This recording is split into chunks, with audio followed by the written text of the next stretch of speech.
Assalamu alaikum wa rahmatullahi wa barakatuhu. May Allah subhanahu wa ta'ala bless each and every one of you for joining us here today. My name is Brother Jawad Khan from LaunchGood, and I'm here in collaboration with Khalil Center. And inshallah, today we're going to be having a panel discussion with quite a few highly esteemed and regarded panelists on dealing with mental health in a post-COVID world.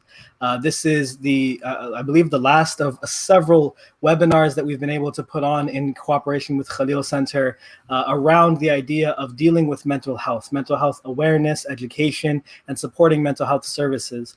And so this has been a wonderful partnership between Khalil Center and LaunchGood.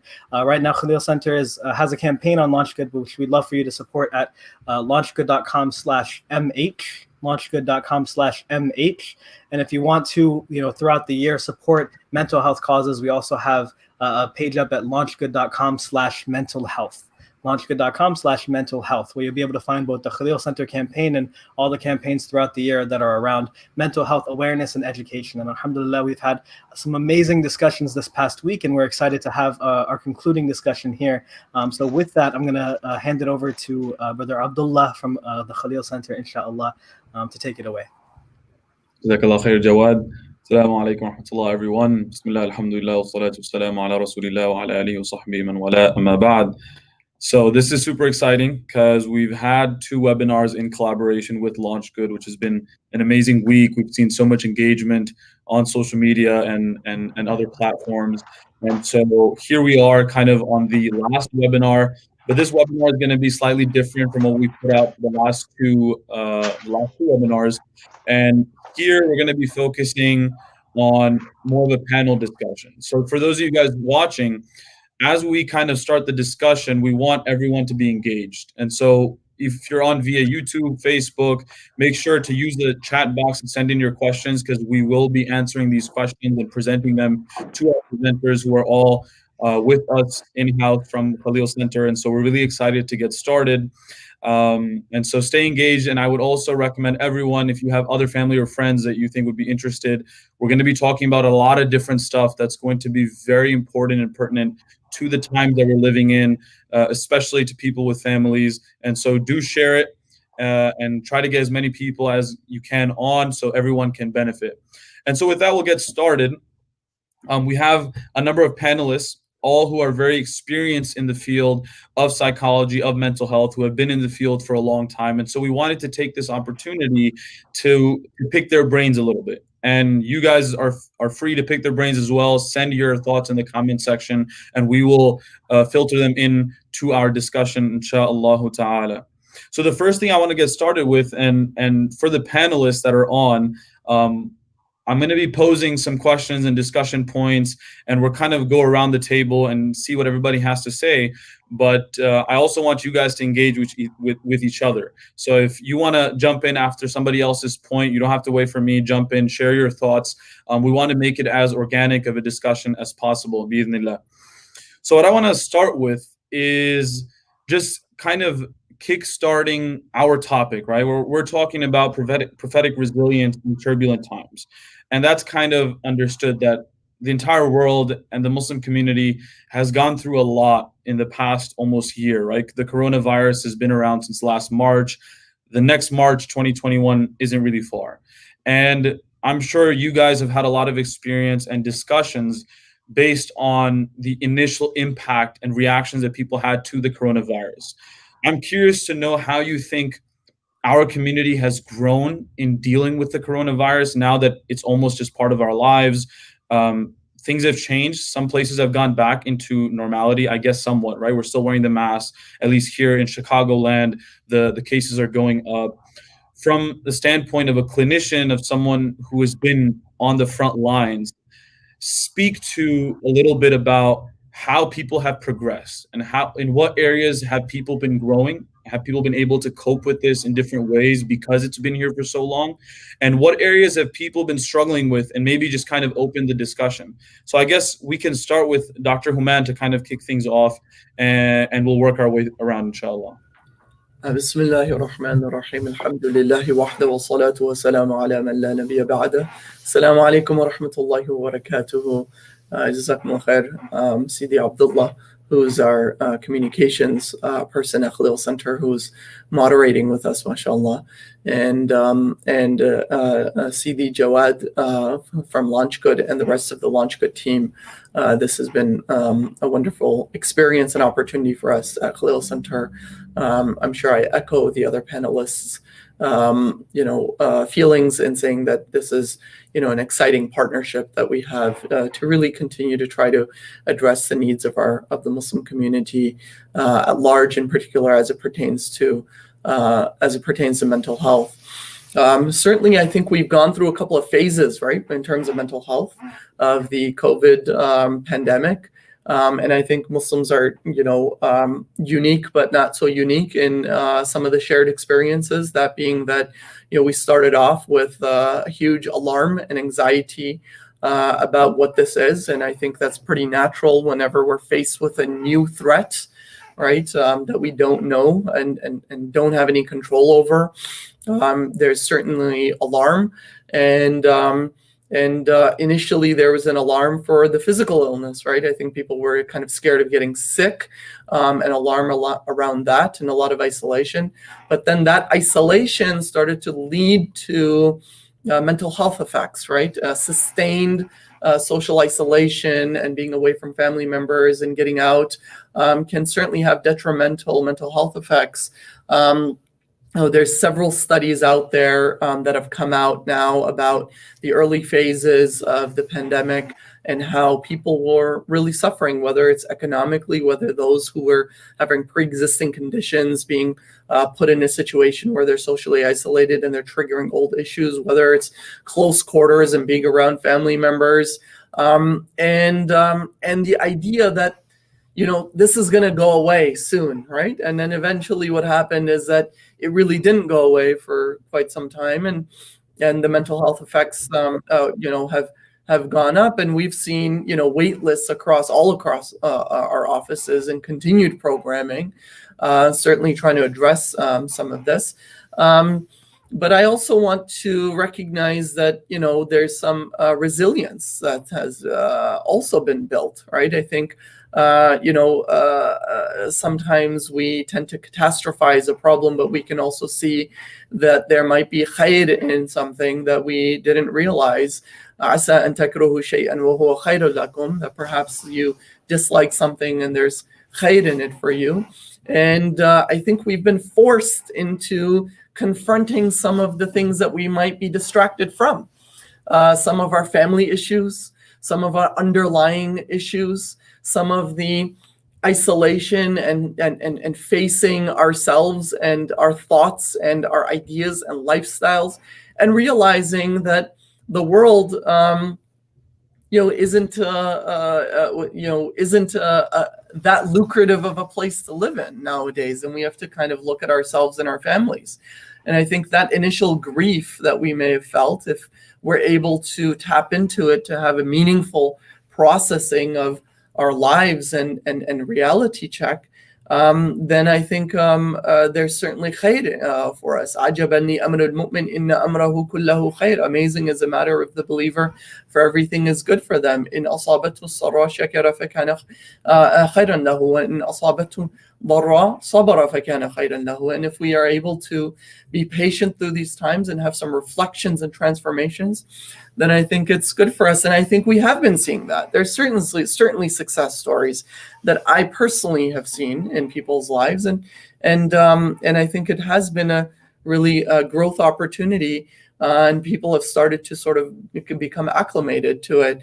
And now we're hitting the phase again, right? There's a vaccine, and there's sort of mixed feelings of, are we going to come to the end of this? But then at the same time, we also have this increasing third wave that's soaring, that is also giving people a sense of mixed feelings, along with what we're talking about in terms of pandemic fatigue, that's also going along with it, to explain the soaring numbers as well, right?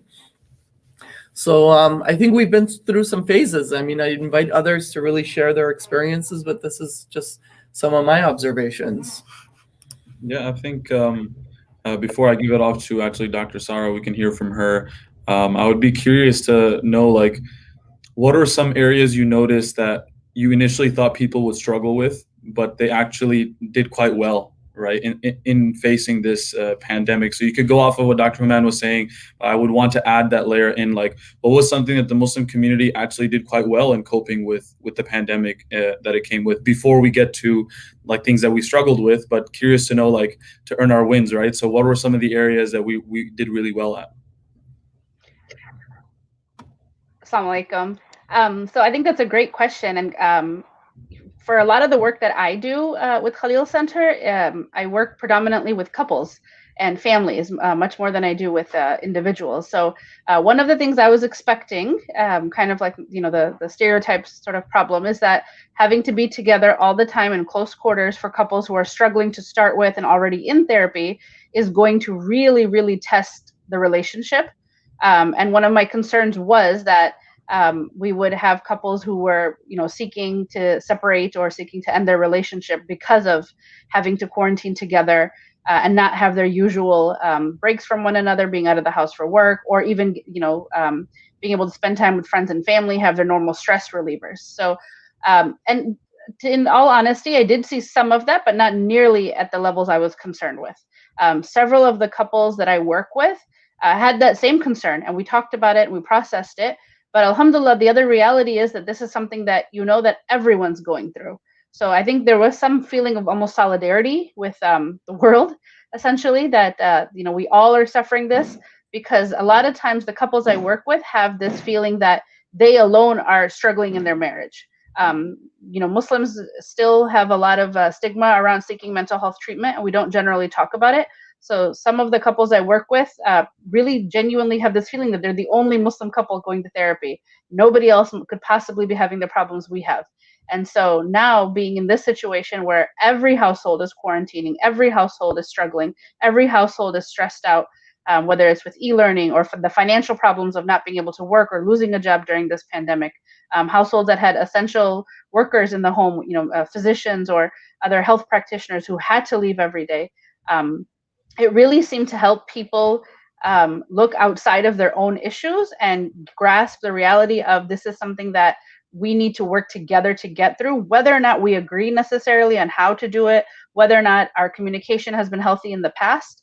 I really saw couples working towards building stronger resiliency together for the sake of their kids, and whatever lens they have to look at it through, because especially the e-learning for a lot of families and having kids at home was an immense struggle and was an immense stressor. And so looking at it as this is something we have to figure out together really forced people to work together in a way that they hadn't been in a long time. And so that was something that I was, mashallah, really pleased to see. And, it helped a lot of the couples I was working with to recognize that in therapy, that, look, this is something that we've been trying to do. And it took a pandemic to really help you to seek out one another and utilize your strengths of the relationship to get through this. Let's go to Shaykh Suhail and kind of your experience as this coronavirus has come its way. A lot of things have changed. Share some of your reflections on how things have gone in your experience. Shaykh Suhail, I think you're muted. Yeah. There we go. Assalamu alaikum, everyone. Bismillah ar-Rahman ar-Rahim. Alhamdulillah. Wa salatu wasalam ala Rasulillah. Inshallah, it's nice to be with all these beautiful people today, the panelists as well as everybody in the audience. I think Dr. Hooman and Dr. Sara summed up a lot of the sentiment of how things have played out. I've come up with my own sort of simplistic, I think, analysis of how things have panned out during the pandemic. And actually, I just thought of this one other kind of category right now. There have been families that by and large had a healthy sort of relationship between parents, between husband and wife, between parents and children, and so on.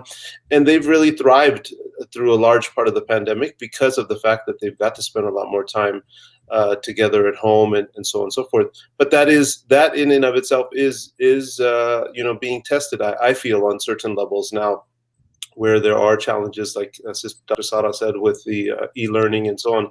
It is not. It's shown that it's not optimal, and there are challenges there. But generally speaking, families that were in a good state prior to the pandemic have done well, have thrived. Then there are those families that, you know, they've done okay, and they've survived, they've maintained, and they've held.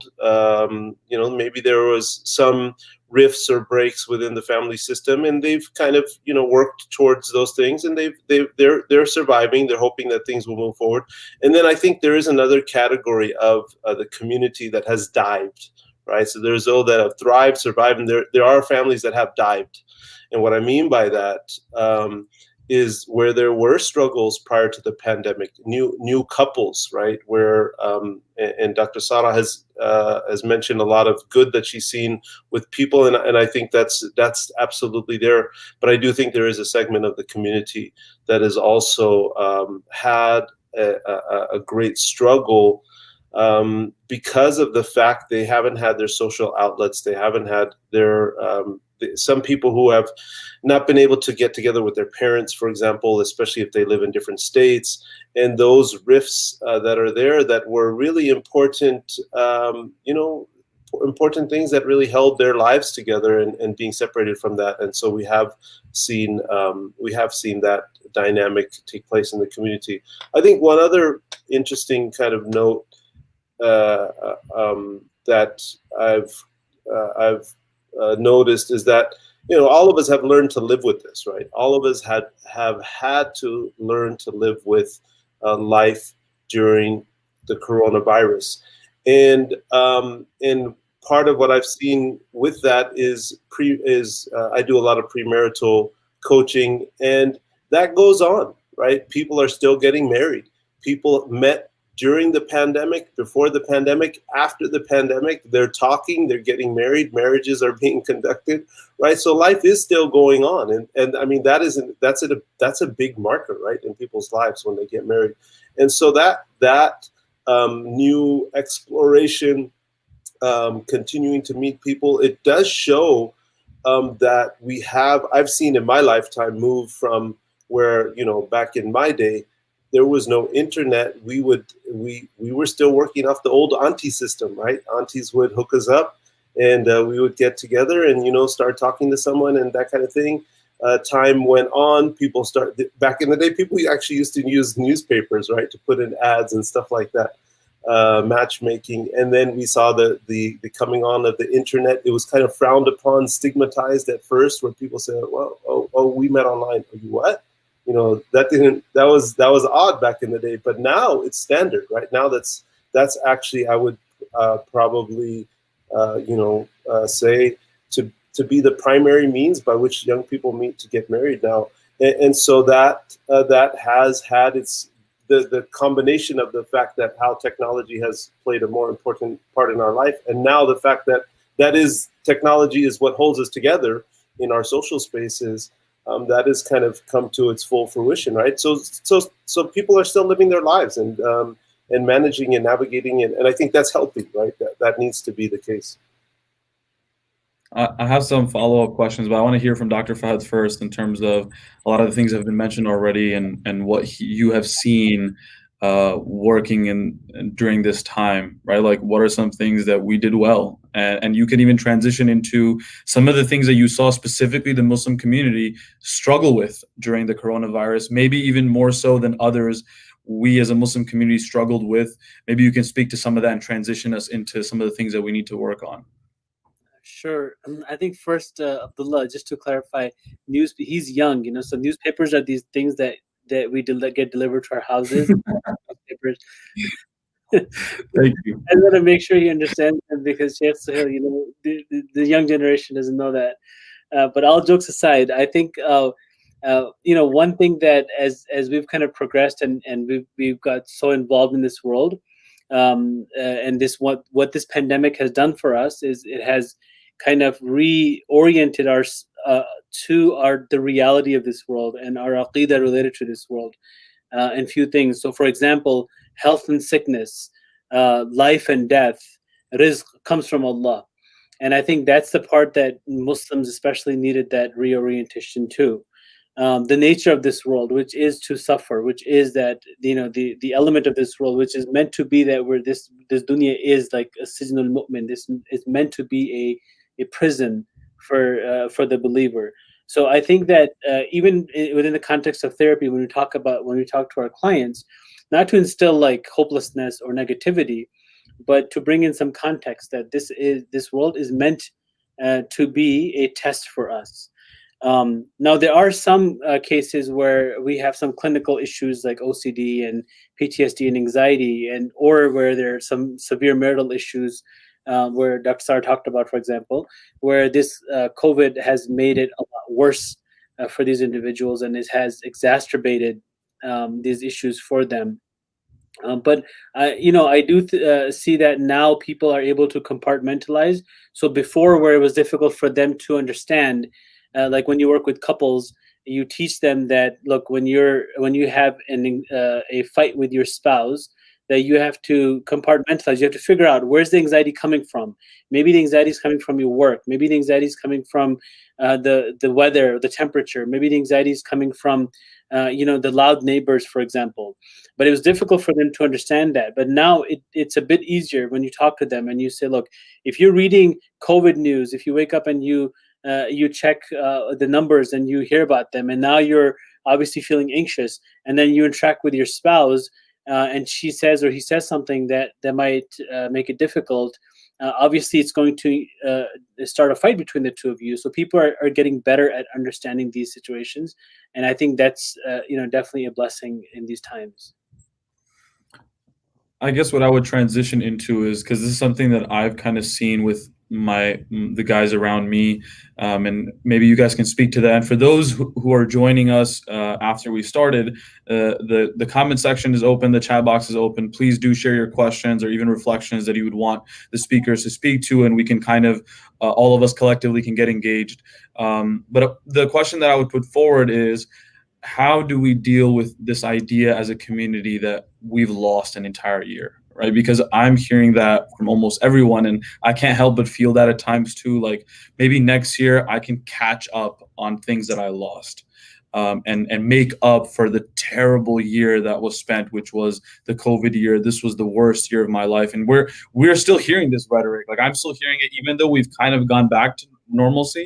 People are going back to work and meeting with each other, but you still feel this sentiment, which is really deeply rooted, at least from what I'm seeing, is that this has been like the worst time of my life, and now I have to work so hard to make up that time. So I know, like we talked about, like marriages or people getting jobs, there's also a lot of guys who are just like, oh, I would have done this. Now I need to make up for it because the corona didn't allow me to. So I know there's a lot of like Islamic factors that can go into that as well in terms of that belief. So I would kind of open up the floor to see what would you tell people with that understanding, myself included, and how do we move forward from that? As a psychologist, just to jump in, the thought that comes to my mind is just reframing the same question is, what have we gained, right? I think if we operate from a deficit model, then we set ourselves up to see the world through a negative lens, right? And just to kind of tie into the thing that I'd mentioned before, that in tragedy there's blessing, in tragedy there's khair, right? And the question is, how can we perceive that and extract that? And so a tangible strategy that sometimes I even give my clients is that I say, whether it's this or any other tragedy, I say, I want you to take a leap of faith and say that I believe in an all-powerful, all-good Lord, right, who wills and desires good for his believers. With that in mind, think of 3 blessings in the tragedy, right? And one of my clients, for example, this is unrelated to pandemic, I'm just showing you outside of pandemic how this can be done, is, for example, he was, divorced because somebody from overseas used him for a visa, they got educated and left him, and she was cheating on him. And when I asked him this question, we went through this, he said, during my deepest of the deep, dark depressions that I was feeling is where I found deen and religion. I started going to the masjid. I started connecting with ulama. I started to learn. And he said, before I didn't know much about religion. I was just kind of practicing regular, I wasn't practicing. He wasn't practicing. He was just culturally Muslim. And now he gained it. And I said, would you exchange religion for what you lost, right, in this marriage? And he said, never. I mean, it's not a 1-to-1 ratio. I mean, this is, it's certainly I've gained much more, but I needed to be kind of brought down in order to be brought back up. So I think it's about gaining and the what we have to appreciate as well. That's just kind of a thought that came to my mind. Others? Yeah, I was going to add that, we just like what Dr. Hooman said, that, even though we lost certain things, like we lost our, we might have lost our social life, for example, but we gained hopefully stronger family connection and stronger family life, and because most of us are spending more times at home with our families, so hopefully that happened. We lost Donald Trump, but we hopefully gained a less bigoted president. So there's definitely other side to the story, and time or the year is irrelevant, but having this pandemic hopefully gave us the ability to appreciate time itself, so that we understand that we have less time in this world. So even though we didn't have the 2020 kind of went by fast, but it's just a number. At the end of the day, we can appreciate time, and the next year we'll value it more, because we can see that a lot of people are dying and we're losing people, so that we can, when we're spending each minute, whether it's with our family members or even with our friends, when we get 1 minute to go out with them, we can spend that with more quality, inshallah. Yeah, you know the value of something once you've lost it. Exactly. And along with gaining, I think gaining perspective is also a big part of what a lot of people have discovered as a good thing in this pandemic. The idea that we didn't, we would take for granted the people that we saw on a regular basis, especially I think somebody mentioned if your parents live out of state or your family lives far away and we can't travel right now, we used to take for granted how often we saw them and how easy it was to see them. So alhamdulillah, developing like a gratitude for all of our blessings. And one other thing that I noticed with several of my clients was also the idea of how important it is to live within your means and to save money. This time has been very financially trying for several people, and having to learn how to adjust to that and learn about keeping in mind that we never know what was going to happen tomorrow. We think that we have control that we don't think we have. We don't actually have. So this was a big eye opener for several people. The idea that we can't plan necessarily for everything. Things happen that we can't. I don't think any of us could possibly have imagined something like this year ever happening. So the perspective gained, and smaller things too. Sometimes the idea of like a lot of people have, my clients have talked about learning to cook at home, and how easy it used to be to go out to eat. And a lot of, especially in the beginnings, several families did not necessarily feel comfortable even with carry out and takeout. So learning to cook at home, learning to utilize what you have at home, cooking together as a family, and getting to know your neighbors. This is something that in the West, in America, I think most of us are very bad at knowing who lives on the same street. And so one of the things we discovered is when people are walking around, especially when the weather got better in the spring and the summer, we were taking walks in our own neighborhood, walks in the park, and meeting for the first time. My family especially, we met our neighbors who we've lived in this area for several years and we never knew them. And so starting to get to know neighbors. But the change in perspective was also one of the many types of khair that this pandemic has brought. You know that change of perspective, Dr. Sarah, that you talk about. Our Prophet ﷺ, he said, "Ni'matani maghbunun fihima kathirun min an-nas, as-sihhatu wal-faragh." This is really interesting, right? The Prophet ﷺ, he says that there are two blessings that most people are deceived by: good health and free time. And so we've had a collective dent on our good health, right, as a society, where we've been impacted as a whole by the coronavirus. And so all of us collectively, right, we've felt the blessing of just having life as it is, as normal, right? And so that's really interesting when you look at it in that paradigm of that particular teaching of the Prophet ﷺ. And then Dr. Hooman touched upon in the beginning that really this is a time when we really have to introspect on this issue of gratitude, right? Really to focus on what we do have, and flipping that paradigm that was shared in the beginning. What do we have? Allah subhanahu wa ta'ala says, وَإِن تَعُدُّوا نِعْمَةَ اللَّهِ لَا تُحْصُوهَا. If you count the blessings of Allah, you can't count them. They're too many. You can't enumerate them.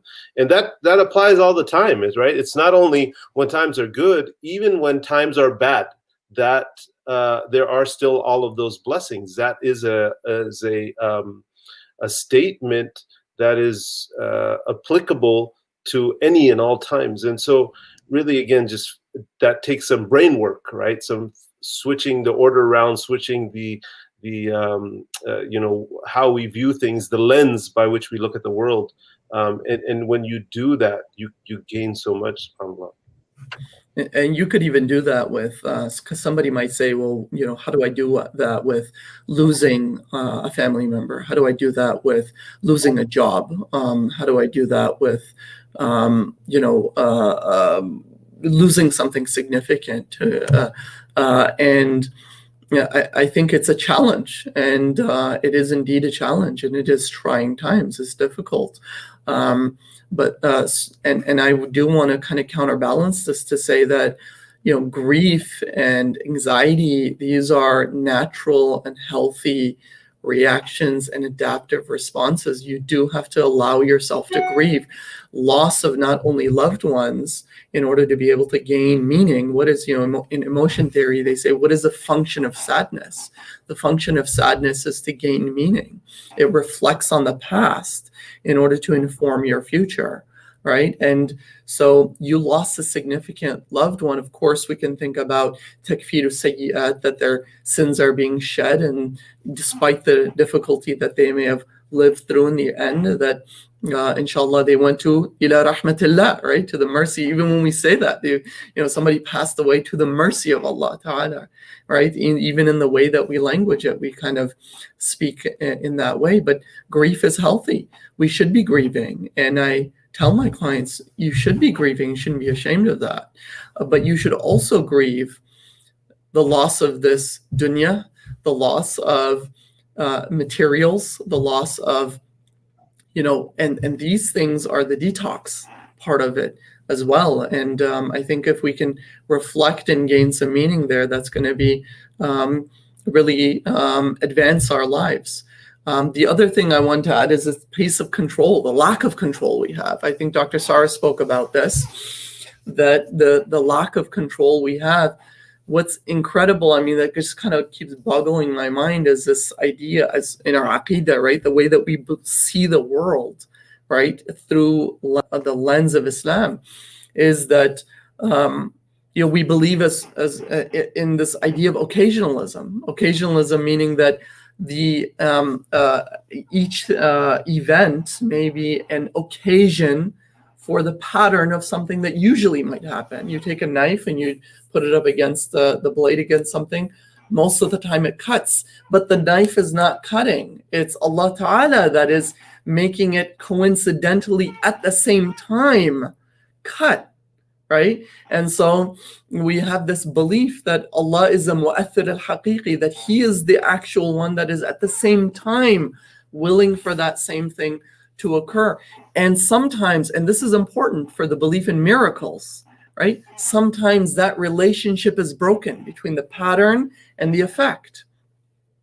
And so I see this reality with so many cases, right? You see a young person pass away to the COVID. You see an old person with pre-existing conditions and just have a dry cough. You have an old person who's asymptomatic.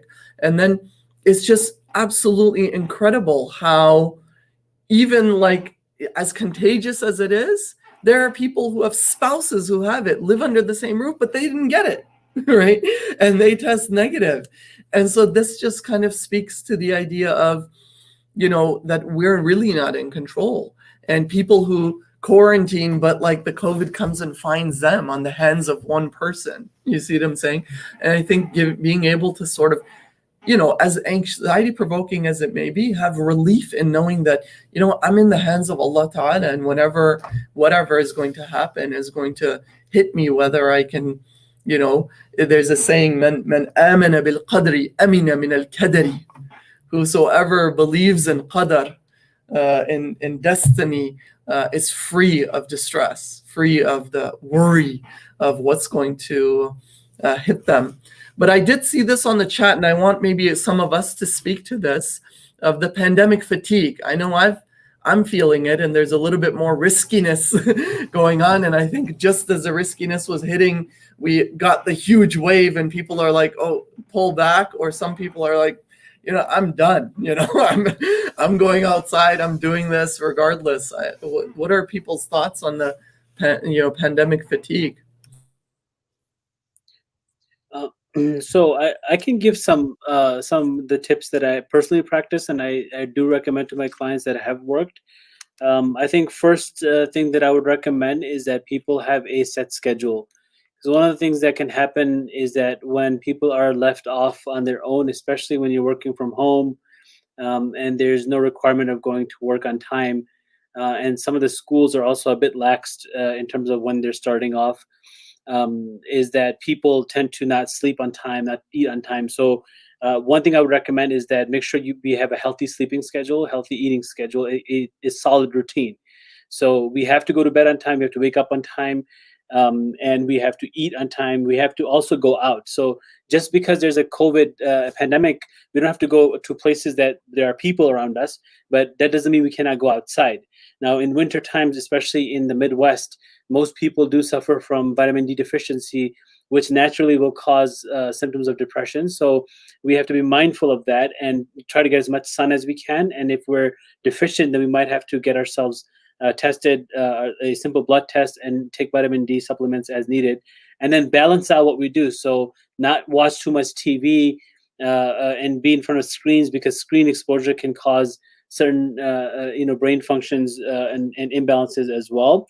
And then the last thing which I would recommend is avoid stress that could be avoided. So checking COVID numbers every day is not in our best interest. News, especially with when the election was going on, a lot of people were compulsively checking news every single day. To be honest with you, a lot of the news, like Fox News or CNN, for them, it's in their best interest if we keep checking news every single hour. They obviously get paid for that. They have ad revenue that gets generated. So, just set a time. I would say not even every day, maybe every other day, maybe once a week. Unless it's something that's part of your work, which for most of us it isn't, we don't have to know where the numbers are at. It's not something that you have to do. So avoid that stress, which can be avoided, because it's only going to create more stress, and that's going to then creep into other areas like relationships and work. And if it could be avoided, then avoid it. And one healthy recommendation that I have for everybody that I practice myself is journal. If you have thoughts or emotions that are coming to you before going to bed, after waking up, write them down. That helps me at least, get my thoughts out and makes me feel better. Others can also share.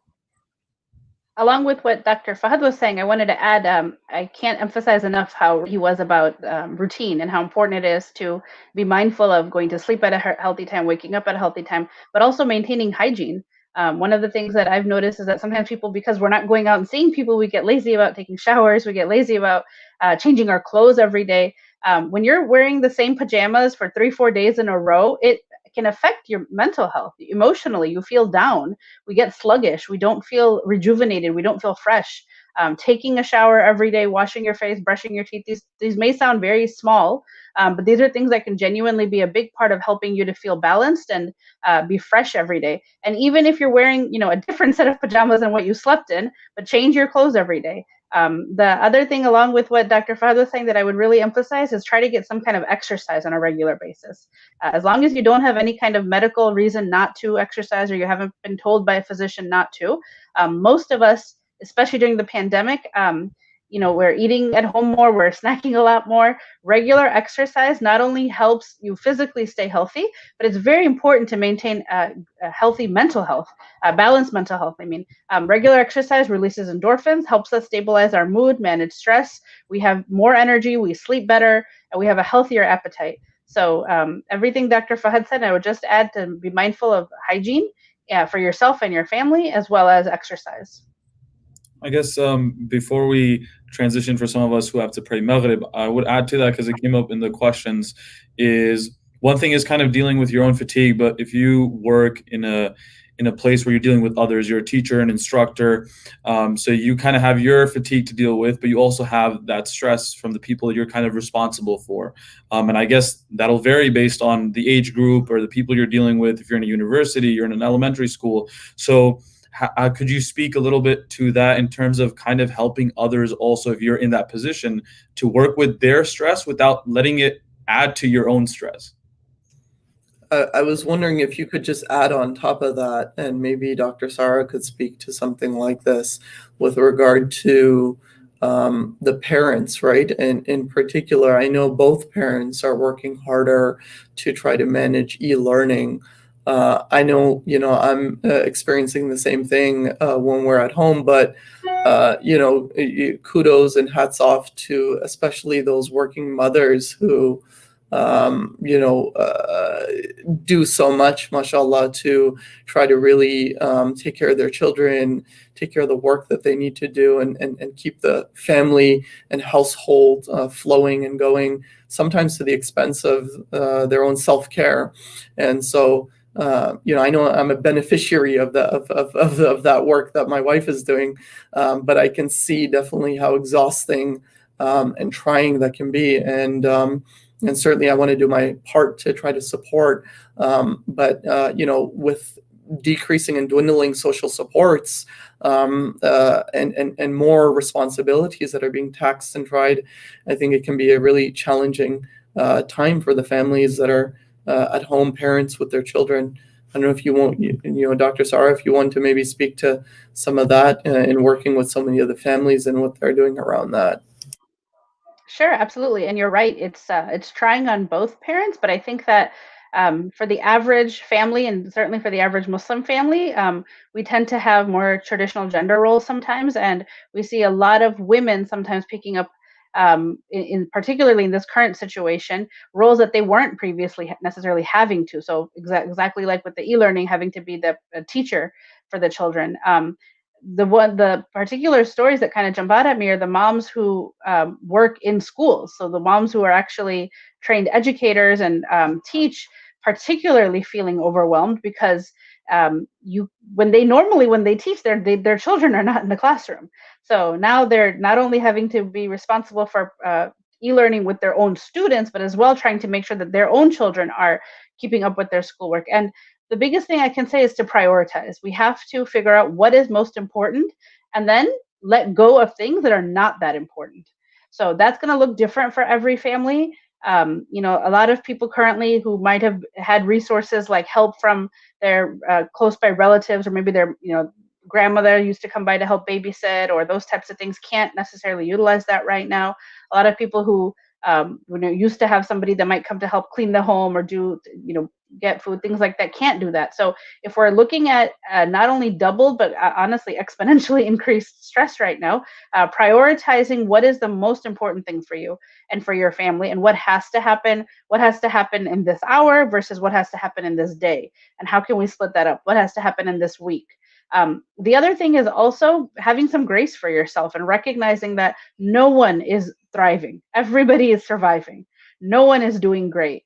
And everyone knows that. I have several families I work with who are very concerned about their children's lack of progress. And the reality is that their child is not alone. And we have these conversations, regularly, that every kid right now is struggling to figure this out. Alhamdulillah, for the families that have, for example, two parent homes, there are single parent homes that are trying to figure this out. Alhamdulillah, for the families that have devices and laptops and understanding of how to use them. There are homes that don't have devices, or if they do, parents don't necessarily know how to help the child use them, or don't necessarily speak English fluently enough to help them. So people are struggling at levels that they never have before. So prioritizing what has to happen, balancing that out with what can we take out or maybe push away that does not have to happen. So maybe we're not hitting every single assignment. Maybe we're not turning things in the way we used to in the past. Maybe we're not getting necessarily the top marks on every quiz or test, but recognizing that we're doing the best we can, especially for those who have younger children.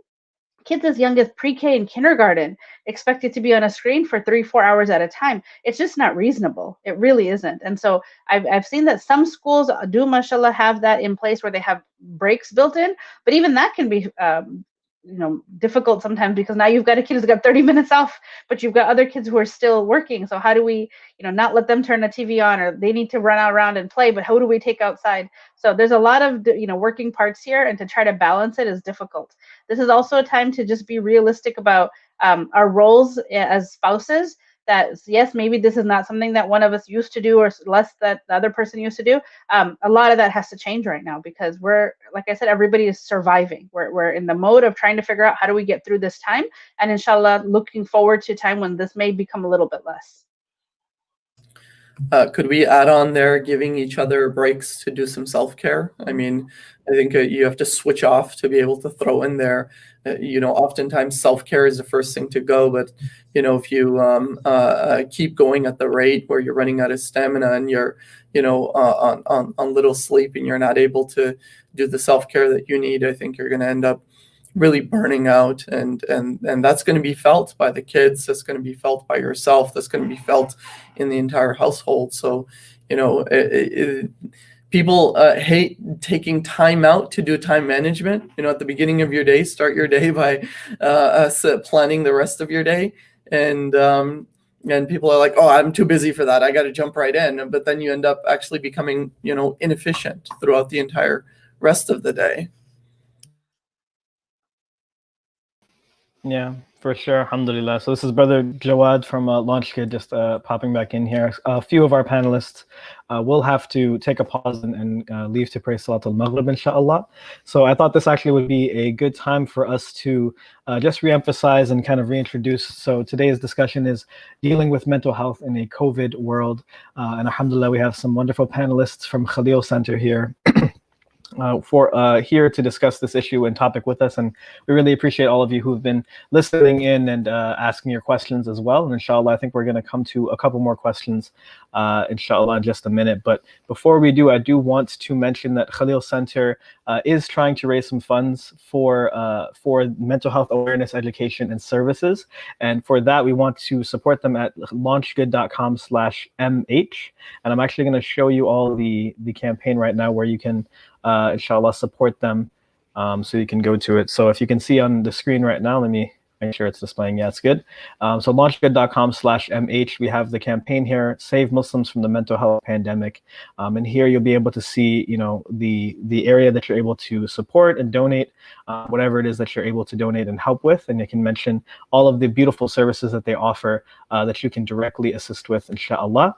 And of course, if you go down further, you'll be able to see some of the research and some of the things that they're doing to really help with the extreme stresses that have been hitting us during the COVID-19 pandemic, and things that have existed before and that will continue to exist from a general mental health standpoint, inshallah. So if you guys, if everybody can find it to give, whatever it is that you are able to, this is a very, very important need in our community that is not heavily addressed, is not widely addressed, and Khalil Center has been doing some phenomenal work in this field. And so we ask Allah subhanahu wa ta'ala to bless each and every one of our panelists as they continually work toward breaking new ground in these fields, and changing the narrative, as it says here, for mental health within the Muslim community, inshallah. So just wanted to mention that for us.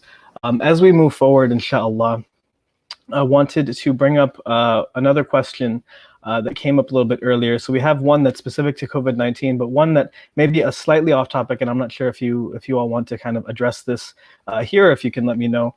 But someone is asking, how can we reduce the stigma surrounding the issue of suicide within the Muslim community, specifically with Muslim youth? And I think they're asking mainly in terms of how do we kind of start a discussion around this area and help to kind of work to prevent these types of things. So I don't know if Shaykh Suhail or Dr. Fahad is able to answer here. And I think we have a few other people who are back as well. Bismillah, I'm happy to speak to that. It's an absolutely related question, right? It is, it's not separate from the reality that we live in today. Suicide at the end of the day is when somebody takes their life because they can't deal with life. And the more stressors there are in life, the more it makes life difficult to live in many people's minds, right? And that those are in a larger, broader sense, that defines, in some sense, how we're living today. How do we deal with suicide in the community? Number one, we need to educate the community. Right? It's not a conversation that should be over. It's not a conversation that should be looked at. Well, we shouldn't talk about this because Islam says X, Y, Z about it, and therefore, if we focus on it, it's going to somehow bring that more to the forefront of young people's heads, and they're going to take their life. It doesn't work that way. The research shows that when you talk about suicide, talking about suicide does not increase the level of suicidality within an individual. So if somebody talks to somebody else because they're concerned about them, and them potentially taking their life, or they're having suicidal thoughts, and I'm afraid, should I talk to them about this or not? Well, you talking to them is not going to increase anything. It's going to, in fact, give them an outlet. It's going to give them a way by which they can channel some energy, and hopefully, ultimately, get connected to some sort of resource. So we do absolutely need to speak about it in the community, right? And I'm saying this as an imam in my community, and having seen. So I used to work previously at the largest Islamic center in the Southern California area, and we had a mortuary that's connected to the masjid, and we had, on average every month, 20 to 25 janazas that were that would take place on site, and so death was a constant reality in that community, and we would see young people lose their lives too. This is what we found, and this is what's scary. The fact that we are so far from kind of dealing with this reality. From the young people that we would see that would pass in the community, it was framed as this young person, they died in their sleep. They overdosed on some sort of prescription medicine, excuse me, or these other reasons that didn't add up. What we found out is that, after inquiring, and we just talked in depth with the people at our mortuary, it's a Muslim-run organization, that there were many cases of suicide in the community that would never come out because of the fact the families didn't want it to come out, didn't want it to be known that their child, their teenage son, teenage daughter, in their early 20s, whatever age they were, died by suicide. And so what the result of that is it's compounding. And what I mean by that is because this was never addressed, right? Because it's glossed over in the community, because these things were just let to be that way in the community, because we didn't want to bring out that supposed stigma, or however people saw it, the result was compounding. Number one, individual families, because they never acknowledged suicide for suicide, and because they developed these alternate stories about what actually happened with their child, they themselves became isolated, right? In other words, they can't even tell their closest friends, in their minds, they can't tell their closest friends or relatives, even relatives sometimes, about what really happened. So they stick to themselves. Families implode because it's too much to carry, and that's what the community is there for the purpose of helping hold that burden. I mean, if you take the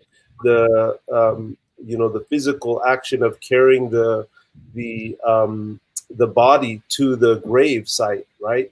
But then you take the symbolic meaning of that. The community is sharing that load, right? And so the community was not able to share that load because the family never came out with that information. And then secondly, what happens in the community, the way it's compounding, is because it wasn't addressed, and because the family didn't acknowledge.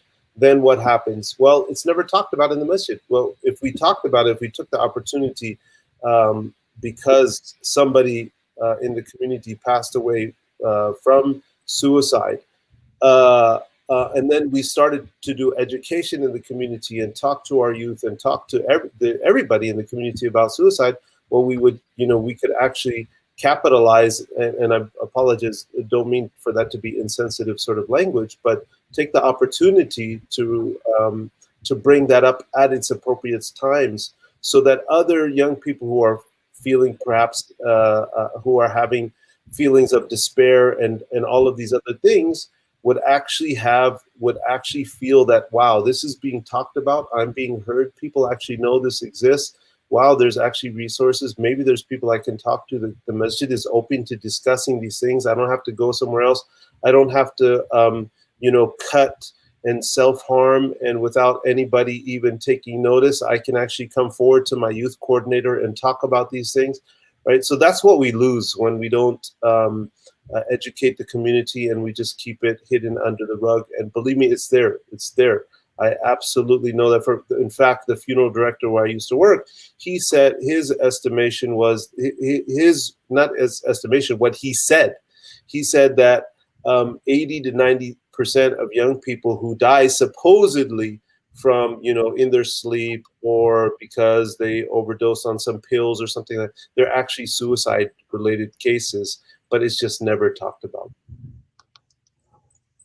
I mean, I would then ask to both of you, because earlier, Dr. Sara, you spoke a little bit about how, in terms of couples, there was a sense of solidarity that was built, and people kind of strengthened their relationships with one another. But going off of what Shaykh Suhail is talking about in terms of suicide, do you guys think that during the coronavirus, there was people that felt more comfortable in sharing that they had those feelings and came out and sought help, or did it actually get worse?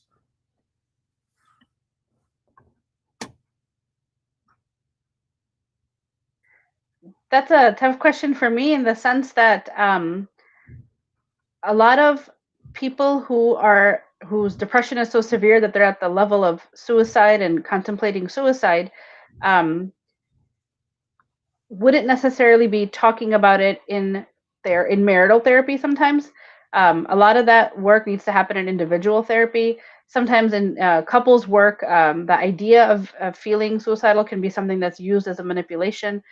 So if somebody were to bring that up, that's definitely something that we would right away want to seek them one-on-one help for, and take that we take that very seriously, and kind of let it get figured out later if how genuine it is or how serious it is. But the truth is also, Abdullah, I think it kind of went both ways. I think for some people, being able to tap into family and get family support in a way that they may not have previously did help. But I think for a lot of people, the added stressors of this situation, along with the already, the pressures of severe mental illness that causes someone to have suicidality, the pandemic wasn't helpful necessarily. Yeah, and then to add on top of that, I think right now, because of COVID, a lot of people are alone. A lot of people are not able to have family members around them, especially we have college students or people that are living alone.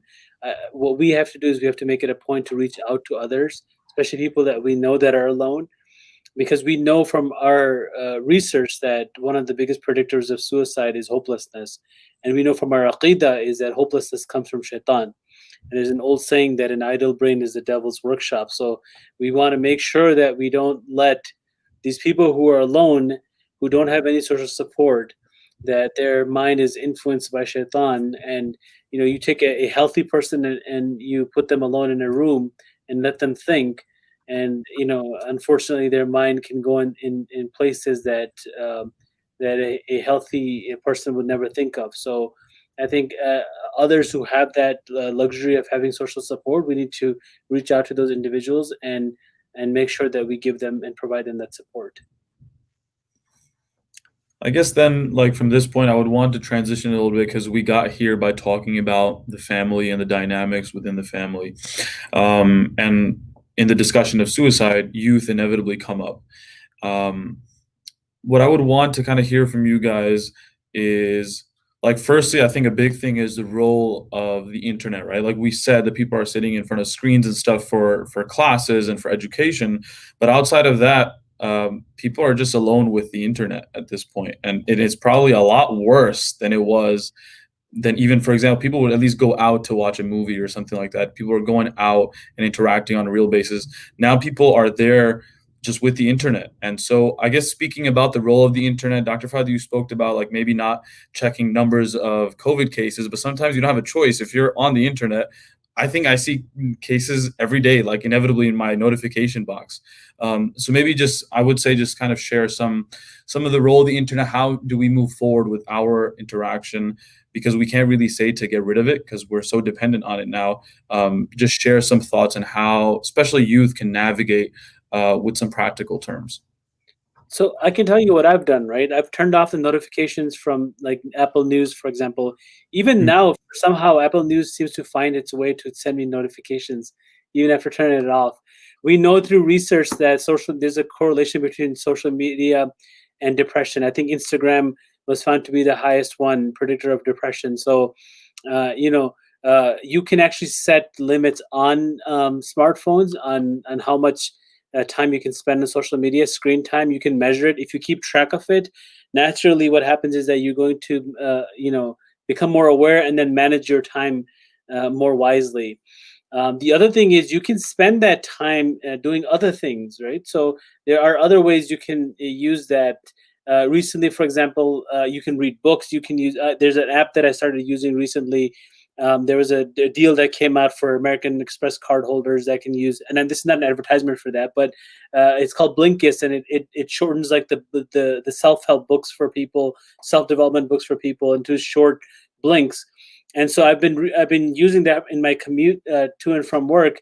And so there's other ways that you can use internet for your advantage. It doesn't have to be social media. It doesn't have to be news related. You can definitely turn off notifications and make it cleaner. What I've done with my home screen is that I've made it so that I don't even see those things. So that I don't have this tendency to like click on some of these things.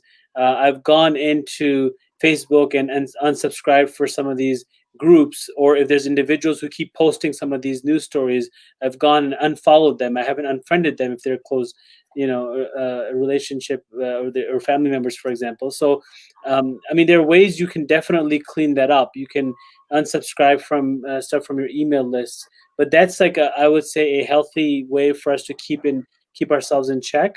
And make sure that we don't become victim of these things. Other ways, I think, screen time. Someone mentioned that our kids have to. There's things that we have to do, obviously, but even during that time, the 4, 6 hours or 8 hours that our kids are there, we can teach them certain skills, right? So 20 minutes that you might have to look at screens, take 1 minute break, go look outside, look somewhere else. And then, if they're playing games, teach them how games can affect your brain. So we take some breaks. We use some classical operant conditioning skills to like make sure that they're not addicted to some of these things. I think kids are smarter than we teach them. I've had clients where their parents bring them in. They're addicted to screens. But when I sit with these kids and I open up a book and I just show them some of these charts, like, look, this is what screens can do to your brains. Kids themselves will respond and say, oh, I don't want this to happen to me. So, and then if you teach them like, hey, how would you manage your time? If you had the choice, they actually end up making smarter choices. And if you make them part of the conversation. So, I think there are ways out there. We just have to find these ways and become more efficient. I've also worked with several clients who have anxiety, where being on their smartphone and having it in their hand is a part of literally how they coped and feeling connected. And with the pandemic situation, like Dr. Fahad said, the constant notifications, the constant bombardments, and Abdullah, like you said, like of numbers and what are we at today and how many are we on today, just their anxiety was skyrocketing. And most people, adults especially, I feel like, who do have the addiction to screens or addiction to social media are not open to the idea of deleting Facebook or turning it off. So one more thing that has worked for some of my clients is to at least take it off of your smartphone. Delete the app off of your smartphone, because if you have to log into Instagram on your laptop, it takes a few extra steps. It takes a little bit extra work. And you're less likely then to be holding your phone at night in bed, for example, and being on these things where sometimes it can be like a black hole. Like, you're just going to go on Facebook for 5 minutes or check Instagram for 5 minutes. And the next thing you know, 2 hours have gone by, 3 hours have gone by, and it's, midnight or whatever. If you have to limit yourself to only being able to do it on a laptop, we erase some of those situations. And the other is that in therapy, we really normalize the idea that nobody posts pictures of the fights. Nobody posts pictures of the bad times. When people put shots of their vacations, they don't talk about all the days that it rained or it was miserable or things were sold out, or they post pictures of the nice moments or whatever. And the same is true right now. I have several clients who feel torn about, I see posts about people at parties or attending a wedding. And then sometimes I can feel like, am I overdoing it? Am I staying home too much? Am I taking like too much caution? Should I be relaxed the way other people are going out and seeing friends? But again, a lot of times, like a lot of people, alhamdulillah, seem to have some idea that there's a real danger. So people will have a mask on, for example, but take it off for the picture. Or people will be sitting apart, but kind of stand together or closer than they should, realistically, but stand together for a picture. I've seen people talk about, seeing friends over the summer when the restaurants were open, check in at restaurants, but then they didn't necessarily mention that they were eating outside or on the rooftop. So normalizing the idea that people don't share every detail and talking about that to help people understand that what you see is really just a Snapchat, which is also one of the social medias, of what's actually happening. And the reality is there's a lot more behind it that we have to remember. One night I went to bed at 10 p.m. and I couldn't sleep. So I opened up my YouTube app. By 3 a.m., I was partially convinced that the earth was flat. So they'll just go, tell you something about social media and apps. Shaykh Suhail, anything to add? Yeah. Don't do what Dr. Fahad does. That's, apparently that's something to consider. I think there's some things that go through my mind, right? I have a couple of teenage kids, and they're absolutely pandemic fatigued. They have their friends, they have their get-togethers, they do their things. We all know that the numbers are rising sharply amongst young people, more so than in other categories. And ultimately, we do have to learn how to live with this. And what I mean by that is that if you are feeling, socially isolated, you are feeling like, man, it looks like everybody else is going out and doing things. Figure out what is the next step that you can take towards normalizing your life with whatever precautions you want to make, and you may have to be the one that initiates, right? Everybody's closed up their homes, right? There's no more dinner parties and stuff like that, by and large. But that doesn't mean that you can't get together with one of your neighborhood families or one of your friends and get out and figure out how you want to do a socially distance, mask wearing sort of get together. Normalize your life within parameters that you feel are safe for you. There are some families that also they're just saying that, look, we're quarantined, you're quarantined. We both have our own bubbled reality, and if we bring our two bubbles together, our kids can be happy. They can play with one another. At least there's some social outlet. So there is some of that negotiating that has to be, benefit versus harm sort of negotiating that you want to look at. But if if it is something that is really impacting you and that it is absolutely there, then there are, you can step out of the mold and try to recapture parts of your life, do it in a way that's responsible.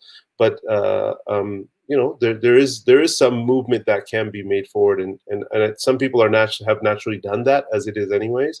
Some people are still stuck and socially isolated, but it doesn't need to be that way either. There are some all of the parameters that can be taken, safety measures, so that you can make things a little bit better, your life a little bit sweeter, a little bit more towards what it was previous.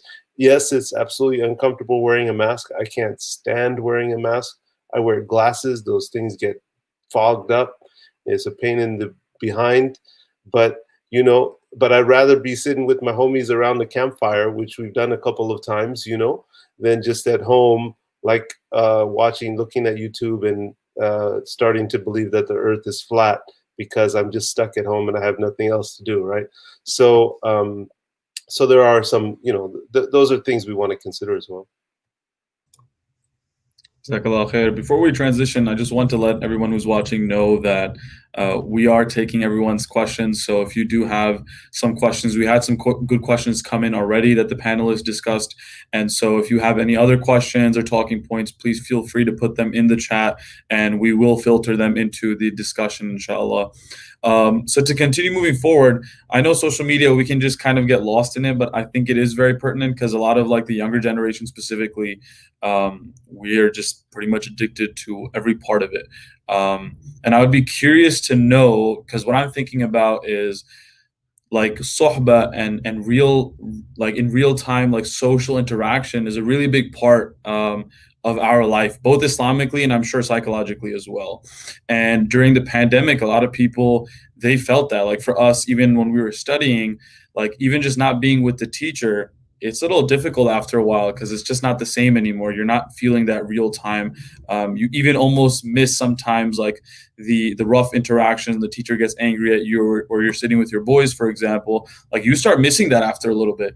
And then you can't help but people come and say like, well, yeah, that's why I'm on Facebook because I'm connected with my boys, or that's why I'm on Snapchat or Instagram.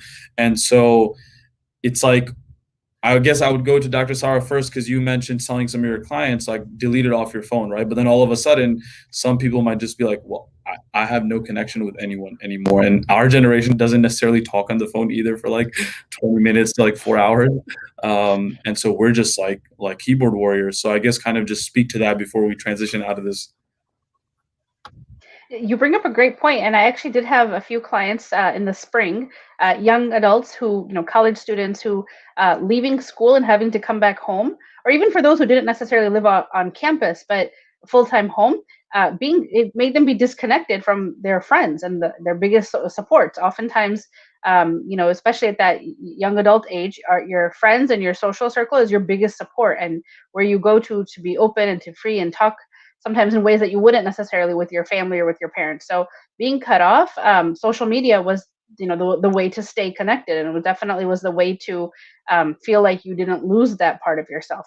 But then, like we know, the flip side is that anxiety can go up, and that feeling of, you're missing out on something, and other people are doing better than you, and everybody's happier than you, which definitely makes mental health problems significantly worse. I know that your generation doesn't love talking on the phone, and I recognize that we're kind of moving away from that.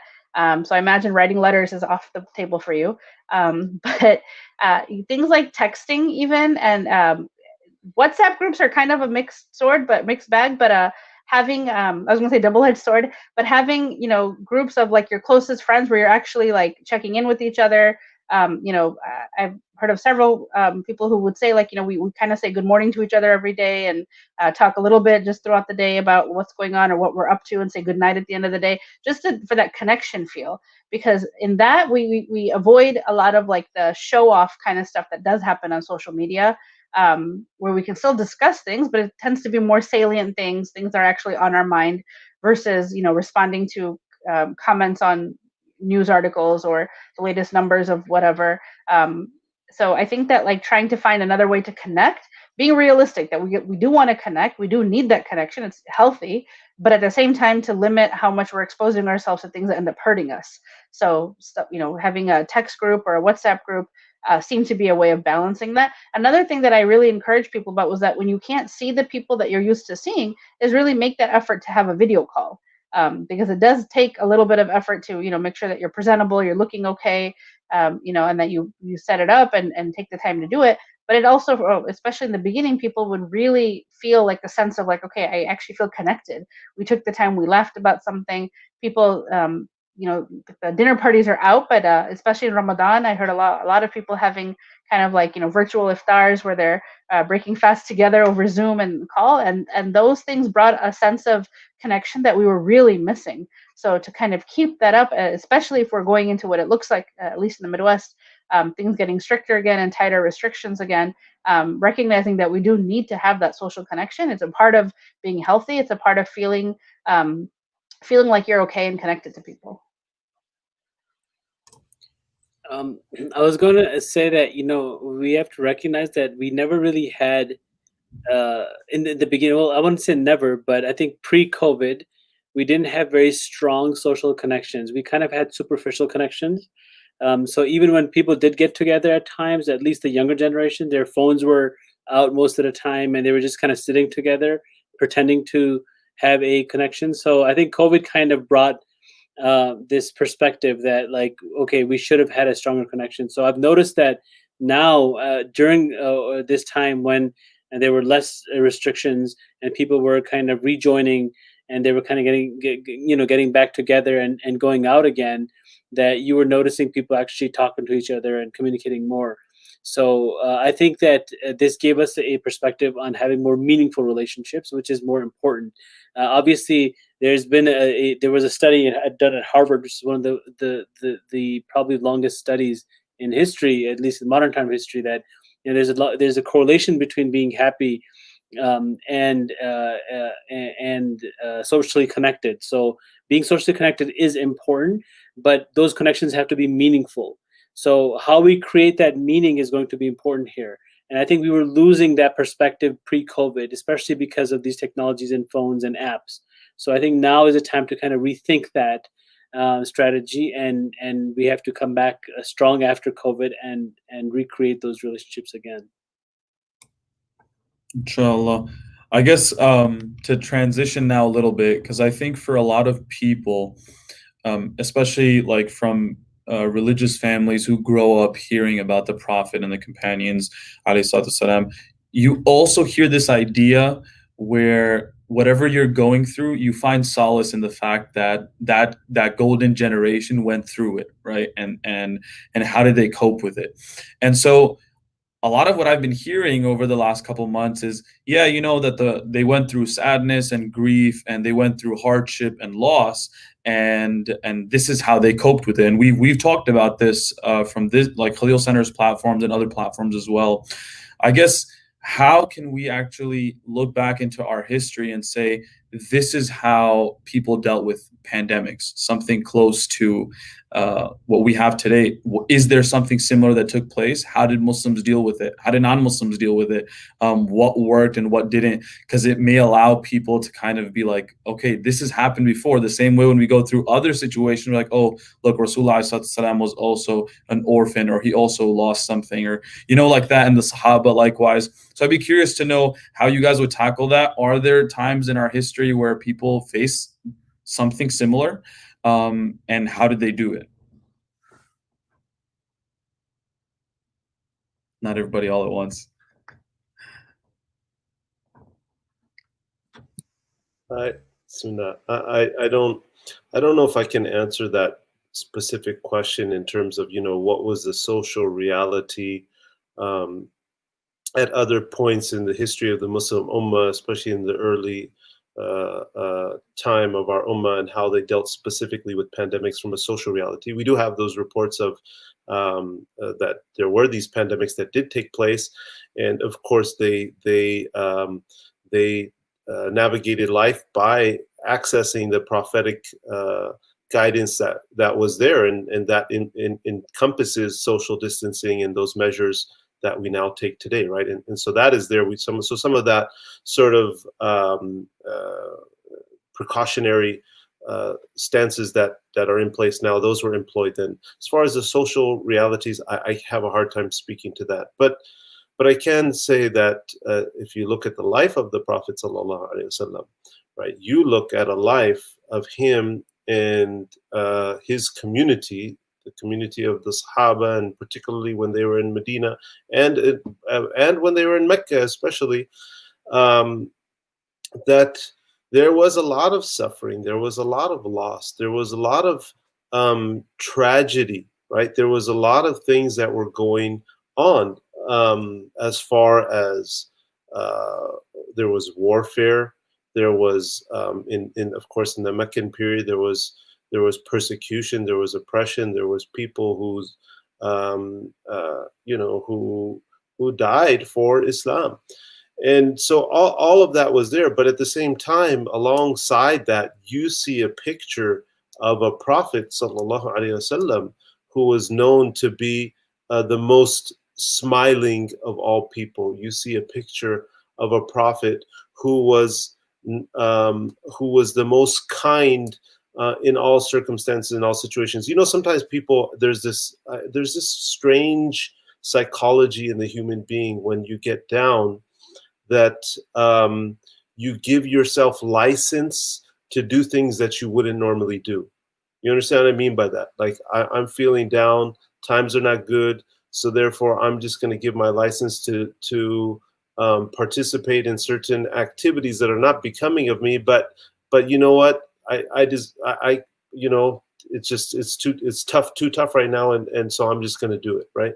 But you don't see that. You see, in fact, the Prophet ﷺ dealing with resilience in the most beautiful of ways. And I know I'm speaking in general terms, but if you look in that general sense of, and if you look at the reality of what his life was and what that community life was, and the fact that the Prophet ﷺ was somebody who's all of his children except one, they died during his lifetime. If you look at the Prophet ﷺ and you see, you know, he had to leave his home and his wealth and everything that he knew in the land that was most beloved to him, to a place that was, you know, brand new, and all of these things. You see this. You see so much hope. You see so much inspiration. And so I say all of that to say that this is a good time. This is a good time to revisit the life of the Prophet sallallahu alaihi wasallam. This is a good time to open books. Somebody mentioned books in passing earlier, right? Books are life. Books are life. Our attention span has drawn so short. You know, we because there's so much being thrown at us, right? We can't look at a video that's more than 1 minute long. A video, let alone read something that's more than a couple minutes long.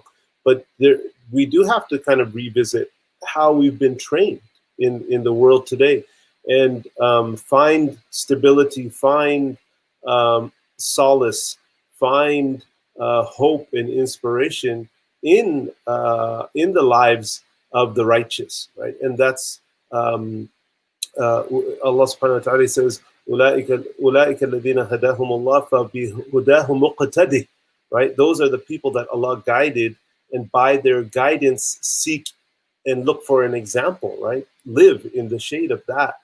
So this is a perfect time to do that, right? The pandemic is a perfect time to do that, to pull out those books that you have lying on your shelf, and most of us have those books, stories of the companions, a life of the Prophet sallallahu alaihi wasallam, and related matters, and to pull those out, and just for the purpose of just sitting, multi-purpose, just sit down with the book, read something for an hour, hold your attention span for an hour or two, and do that on a regular basis. And then more than that, you know, that speaks perfectly to our place and time right now. Yeah, I wanted to. Is there a specific part? Yeah, go ahead. And I wanted to add that something like a pandemic, you know, which is a catastrophe, would also helps us to reframe our minds, because what ends up happening is that as we become stronger and more powerful and more intelligent and more, you know, wealthy or whatever that we gain in our lives, we start thinking more about ourselves. We start thinking that we are somehow better equipped, or however we think that way. And I go back to you know, Izzuddin ibn Abdus Salam. So, you know, how he reframes a catastrophe, that when we face something, that it reminds us that the greatness of Allah subhanahu wa ta'ala, and it reminds us of the lowliness and servitude of ourselves, that at the end of the day that we're nothing, that, you know, that to a point that we're so afraid of even touching a doorknob,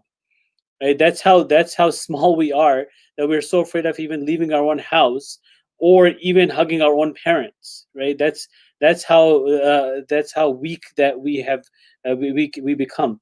So it reminds us of that, right? And the other thing is that when a calamity befalls upon a believer, that we say inna lillahi wa inna ilayhi raji'un for a reason, because ultimately we belong to Allah. All of this belongs to Allah.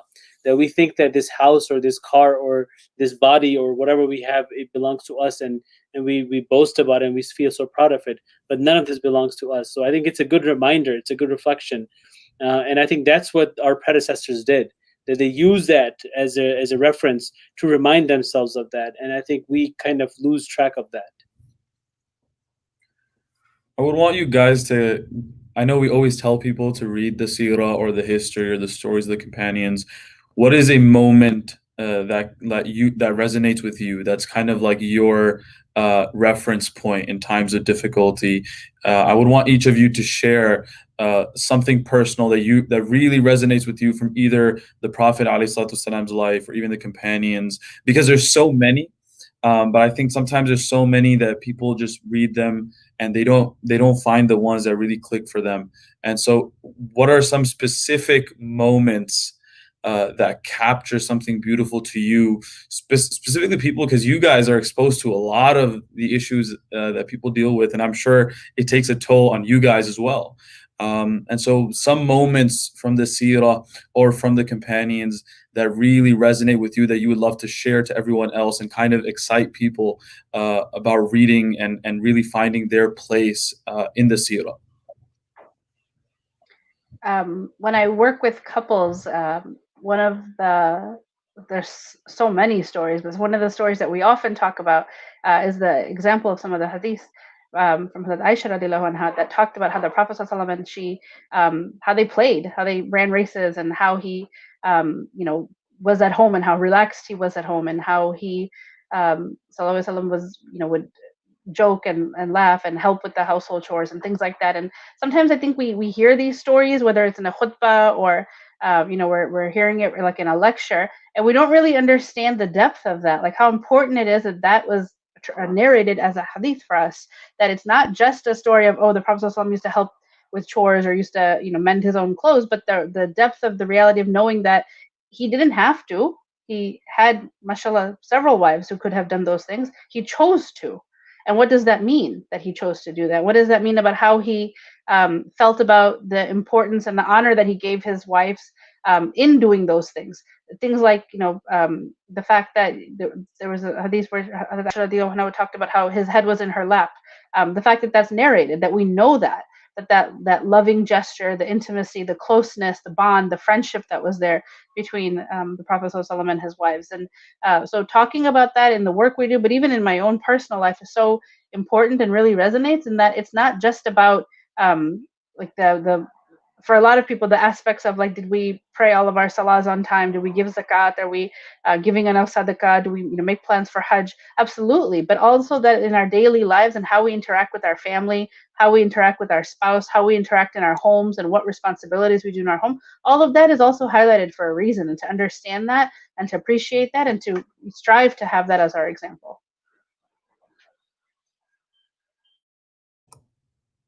Shaykh Suhail or Dr. Fahad, either of you.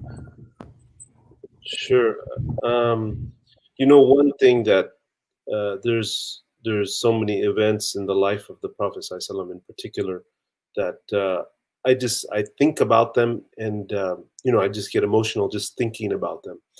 One of those is when the Prophet ﷺ, when they conquered Mecca, and this is late in the Madani period,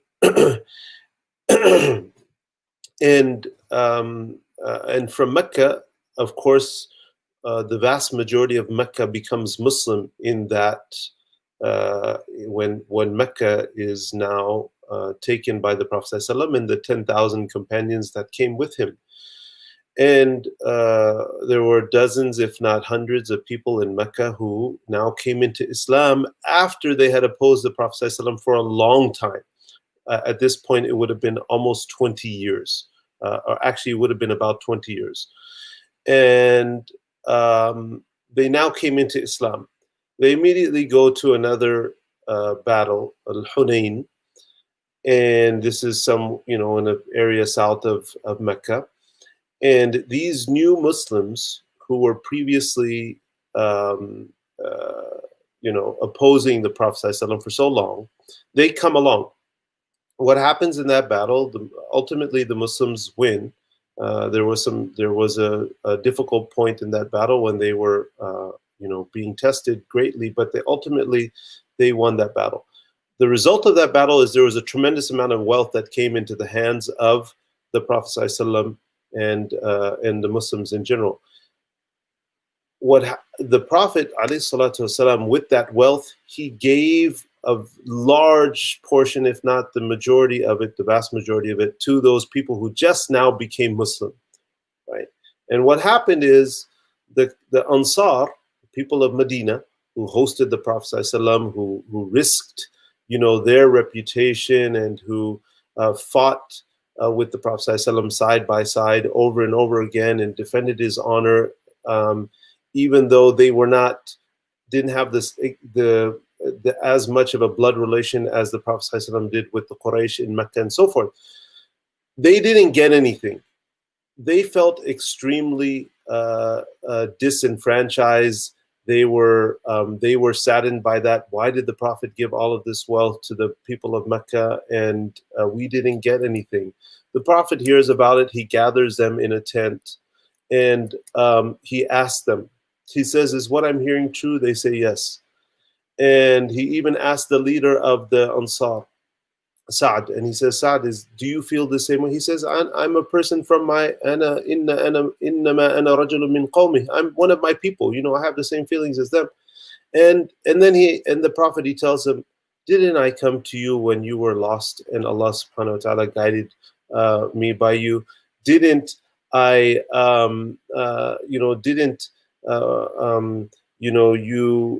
weren't you guided by the fact that I was there with you?" And all of these things, he started naming off these virtues that they took, the Ansar, that are not material virtues, right? That are not material things, but that are concepts based in being close with Allah, being close with His Messenger, understanding the purpose of life, and so on. And everyone they accepted. And he says, "Aren't you content that these people, they go back with material things, and you go back with Rasulullah sallallahu alaihi wasallam?" And they all started weeping. They all started crying. They realized the great wealth that they had sitting right there in their hands. And the reason why I share that here, partly, number one, because it's just a touching story to me every time. But I think the context of it, me relating it here, is that material things, they go. Material things, they have a time limit, and ultimately we're going to go back to Allah subhanahu wa ta'ala. Ultimately, we're going to be held responsible for our deeds. Ultimately, Allah is going to ask us what we did during this pandemic. We have the teachings of Rasulullah sallallahu alaihi wasallam in our hands.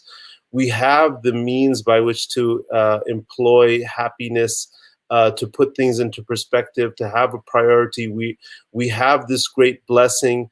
We have this worldview, this perspective that most people don't have. Other people have despair. They say the world is crashing in upon us, but what do they have to hold on to? We have so much as Muslims. And so, kind of looking at things from that perspective, we have so much to go back to and ground ourselves into. And so I just thought I'd share that in this context. Yeah, and just to go off of what he said, there's a verse in the Quran, I believe Surah Tawbah, where Allah subhanahu wa ta'ala said that, say if your children and your fathers and sons and brothers and your family and the wealth and all of that is more beloved to you than Allah and His Messenger and struggling in His path, then wait until Allah executes His command. Because it's a very dangerous thing to have more love for these things and materials, like Shaykh Suhail is saying. And my spiritual mentor, Allama Iqbal, he put this event that happened in the life of Rasulullah in a very beautiful poem, where the Rasulullah asked the Sahaba to give what they had, in the path of Allah. And Umar radiallahu an, in this poem, he describes that Umar radiallahu an, he said that he would be able to give so much, so he brought half of what he had, and then he gave it to Rasul Sallallahu Alaihi Wasallam. And then Abu Bakr radiallahu anhu brought everything that he had. And so, Allama Muhammad Iqbal, he finishes the poem off, and he says that where the Rasul Sallallahu Alaihi Wasallam, after hearing that Abu Bakr radiallahu anhu brought everything, that he said to Abu Bakr that, that you should think about your family too. And then he responded, he said, and I'll translate the words too, he said, Abu Bakr radiallahu anhu said back to Rasul Sallallahu Alaihi Wasallam that, ए तुझसे दीद मैं अंजम फरोगीर ए तेरी ज़ात बाइसे तकवीन रोज़गार, that you are the one from whom the moon and the stars receive the brightness of their eyes, and you are the one for whose sake the universe was brought into being. And then the last two lines, which are just phenomenal, which I find more strength when I think about like the materialistic world versus what we as Muslims should think about. That he said, "Parwane ko charagh hai, bulbul ko phul bas, Siddiq ke liye hai Khuda ka Rasul bas." That the lamp is enough for the moth and the flower is enough for the nightingale, and for Siddiq, the Prophet of Allah, is sufficient. So, for Alhamdulillah, for us as Muslims, Allah and His Messenger should be sufficient. And that event right there is like, and there's several events like that, like even the one that Shaykh Suhail mentioned, but there's several events like that in hadith, that within the context of what we see today, we realize that life and wealth and everything that we have is nothing in comparison to our relationship with Allah and His Messenger, and that should be our first priority. I ask Allah subhanahu wa ta'ala to allow us to embody that prophetic character and help the entire Muslim Ummah reconnect with the Messenger on a more personal and intimate level after hearing a lot of this discourse. I guess as we come to the top of the hour almost and we start closing out, I know some questions came in asking for some resources. What are some things that people can refer to? Obviously, Khalil Center as an institute exists, and there's a lot of content that's out there. Are there certain things that we can recommend? To be honest, there's a lot of resources that we can give people because we've talked about a lot. I know we talked about suicide. I know we talked about like pandemic fatigue because somebody asked about, has there been any research or any kind of resources that people can read to strengthen up on pandemic fatigue, even specific resources on the seerah, maybe in light of the mental health that has been written. So any resources that you guys would like to share and maybe speak to what to look for in those specific resources? It could be books or videos or whatnot. I'll give it off to you guys. I want to share one thing, and that is the core, the soul of the household is the husband and the wife, the parents, right? And that relationship needs to be solid for there to be a functional family. And it's so often that you have children who are struggling with various challenges in life, and then you go back to the root and you see that there was tremendous discord or other things that were not right in the family. And so I share all of that to say that I think this is a time for husbands and wives to reconnect, to rekindle their relationship, and to explore how they can do that in a formal sort of way, right? And so to look to any sort of the resources that are out there. Khalil Center does a marriage seminar, and so we have some of those materials, I believe, on our website. But there's plenty of other works out there on Muslim marriage, right? How a husband is supposed to treat his wife, how a wife is supposed to treat her husband, and focusing in on that core relationship, I think is, and it can be a fun thing, right? I'm trained in the Gottman method, which is a particular method that was developed by a Jewish psychologist, and it's nice because they have these workbooks that you can do, and there's things that you do as a husband and wife together, and you kind of go through that material and look at your past and analyze your past, look at your current situation, and see where you can improve your relationship, but it's done in a sort of kind of light manner. And there are these kind of programs, if you will, that are out there, these materials out there, and I would absolutely encourage people to keeping the marriage strong at any point in your relationship, whether that be 1-2 years into your, whether that be before your marriage, right, premarital coaching or counseling to look at that, whether that be a couple of years into your marriage, whether it be after you have your first kid or your couple kids, or whether that be when you're late, and your kids are now have left the home, there's an empty nest. There's always that room to kind of improve that relationship, and sometimes doing it in a formal sort of way by going through some sort of text and having some sort of guide there with you to walk you through that can be very beneficial for the health of your relationship.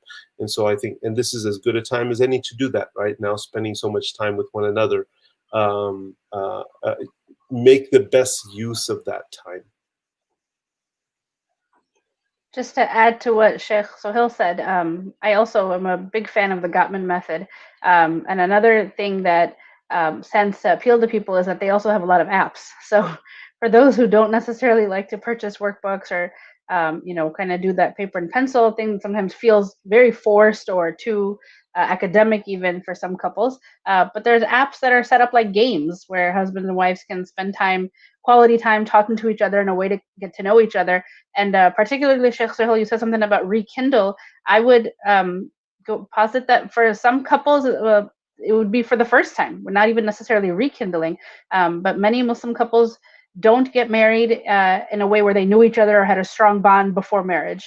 And many need to develop that after marriage, but sometimes we really jump in and whether it's issues like, starting a family very early, like, having a child within the first year of marriage, or sometimes we have live with the family, like in-law families. And so sometimes there's complications and stressors and whatnot. And like you said, sometimes husbands and wives never really got to know each other or only knew each other as a parent or as working here or that sort of thing. But to have that friendship in the marriage, which is exactly what the prophetic example is, alhamdulillah, is extremely important, and exactly how we see husbands and wives being able to be strong and connect together and grow the resiliency that's needed to have a strong, healthy family and to be good examples to their children, but to more than anything, to provide stability. A lot of the research that looks at kind of the issues that teenagers sometimes will have in terms of whether it's stress that can cause mental illness like depression, but also addictions, acting out behaviors, comes from a lack of stability at home, comes from a lack of having peace of mind of knowing exactly what the structure is at home and what to expect. So when mom and dad have a strong bond, that doesn't mean you agree on everything, but that means that you understand how to share responsibilities, how to turn towards each other, and how to grow a friendship. That provides a stability to your kids that helps limit some of these other issues and the effects of others, whether it's the effect of social media that we've talked about, the effects of peers, peer pressure, that kind of thing, can be limited when there's a strong friendship at home that you can turn towards. Yeah, I think resources depend on what issues people are going through. So if someone's suffering, having a crisis, there are like national crisis suicide hotlines that they need to go through. There are some really good articles written by Yaqeen Institute, for example. A brother recently released an app called the Sabr app, which is designed for anxiety and to help alleviate issues, especially people who are having difficulty sleeping. So it depends on what the issue is. I would recommend that you email us if there's an issue, and we'd be more than happy to guide you towards specific resources. And there are also, of course, there's YouTube channels that are designed for specific reasons, and they can also serve as specific resources. Just stay away from the flat Earth YouTube channels. Don't go there.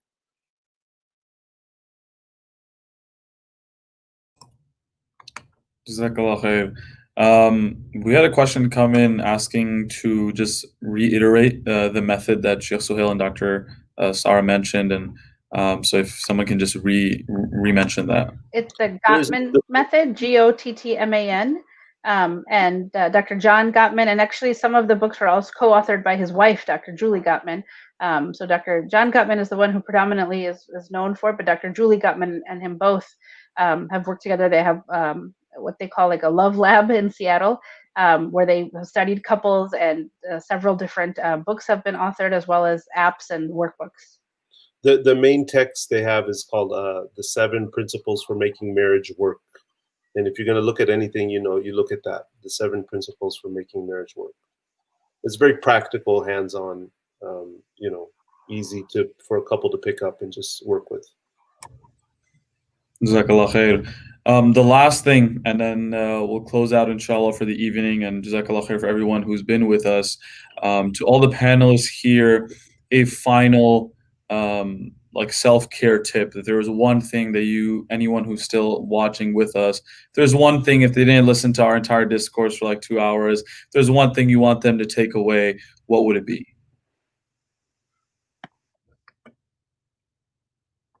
I guess we can start with Dr. Fahad. If there's one thing they can take away from this, I would say that inna ma'al usri yusra, right? So after every difficulty, there's ease, or with every difficulty, there's ease. So if you reframe this pandemic, you will see that there's a lot of benefits that exist within this pandemic, and after this difficulty, inshallah, there will be ease. So just be hopeful and keep stay positive, and inshallah we'll get through this. The other thing I would want to say is to remember that there's khair in everything.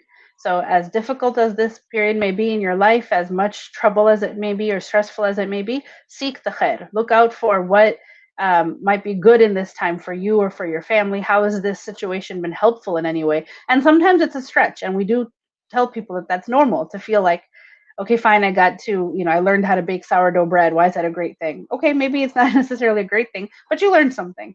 You did pick up a skill that you didn't have before, or you pulled out board games that you haven't played in years.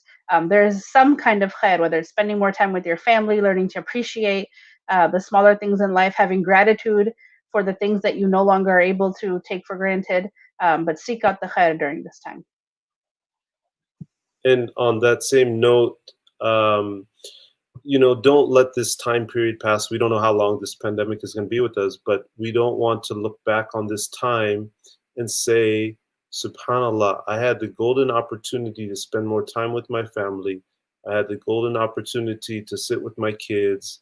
I had a golden opportunity, to spend more of that intimate space with the ones that are most important to me in my life. At the end of the day, we're responsible for our families. That's who we care about most. That's where that's where we're putting most of our energy and effort and all. And we don't want to look back at this, say, inshallah, let's say 1 year, 2 year, 3 years from now, and say, man, I had an opportunity and I blew it. I could have done so much more. So there is good to be gained here. And so look at that opening, right? What can I gain from this time? And what is here now that may not be here in the future? And that thing that is here now is actually maybe good for me. And so take full advantage of that, whatever that good is there in your life at this point. Abdullah, I'd like to add one more thing that Dr. Hooman had mentioned earlier on about self-care.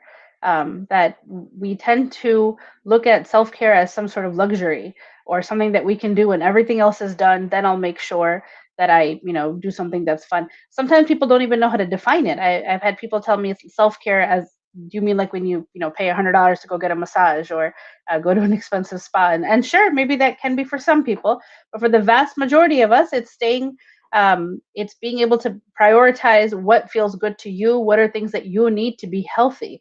So whether that means actually taking the time to eat and to eat quality food, not necessarily fast food or processed food, even in our salah, like making the time to really sit for a minute and make dua that feels genuine and feels like you're really being mindful about what you're talking to your Lord about, and not rushing through your salah. It could be, setting the alarm to wake up a little bit early just so that you can have a few minutes of quiet before the household wakes up and the responsibilities of the day can start, and to have your first morning cup of tea or coffee by yourself in the peace and quiet. Exercising regularly, those kinds of things lend a joy to our lives that we don't expect anymore, that we think that because we're so busy, so stressed out, so much to do. It's hard to find those moments that are peaceful, that we can look forward to and enjoy, but you have to create those moments. Allah subhanahu wa ta'ala has given them to us. It's up to us to create them, to make the time for it. People will say, I'll do it when I find the time, when I have the time. It's not going to happen. You have to make the time for it. You have to prioritize that if I am well and I am healthy, then I can do a good job for my family. Then I can be a good spouse. I can be a good parent. I can be a good employee. I can be a good student. But I can't do those things if I'm not okay. So for me to do that is not being selfish. It's me prioritizing everything else in my life as well. Jazakallahu khair. Thank you so much to all our panelists, Dr. Fahad, Dr. Sarah, Shaykh Suhail, and Dr. Hooman, who was with us for the first hour. It's crazy. We've been going for 2 hours, so alhamdulillah, time flew. I hope it was really beneficial for all those who were on with us. I want to thank the panelists. I want to thank LaunchGood as well for giving us this opportunity. It's been an amazing week where we've been kind of sharing resources and tips and advices on mental health, which is what Khalil Center is all about. The support link is on the bottom, launchgood.com/mh. Please do support, share it, spread not just the donation page, this video, and other resources that you come across. The community needs to just stand in solidarity with each other. We need to help lift each other up.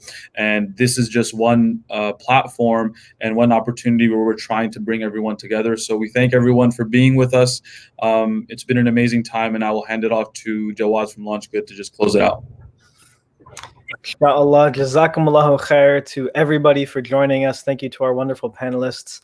Alhamdulillah, I think we were able to cover a lot of ground here, actually be able to engage a lot with our viewers. And so alhamdulillah, really appreciate everyone for listening in, taking the tips. I know there's definitely much benefit that I derived from this. I think one of the biggest things was just that understanding of with hardship comes ease, as Dr. Fahad kind of reminded us of just now as well, that throughout all of these trials and tribulations that we're going through, that there's a different perspective change that the believer has to have when it comes to trials and difficulties. And so within this pandemic and everything that we're going through, we ask Allah subhanahu wa ta'ala to not just give us ease, but to allow us to be able to see ease as ease, inshallah, and to utilize the good that we have to be able to spread that to others as well. And so with that, as we conclude, just another reminder, we'd love for you to be able to not leave the discussion without supporting Khalil Center specifically, as well as any of the mental health services and education and awareness that we're working on to promote and to be able to support. You can go to launchgood.com/mh to support the Khalil Center and all of their amazing work and learn more about it there. Jazakumullahu khair. Thank you to everyone for joining, and thank you to our wonderful panelists. Inshallah, we'll see you guys soon, inshallah. Wassalamu alaikum wa rahmatullahi wa barakatuh.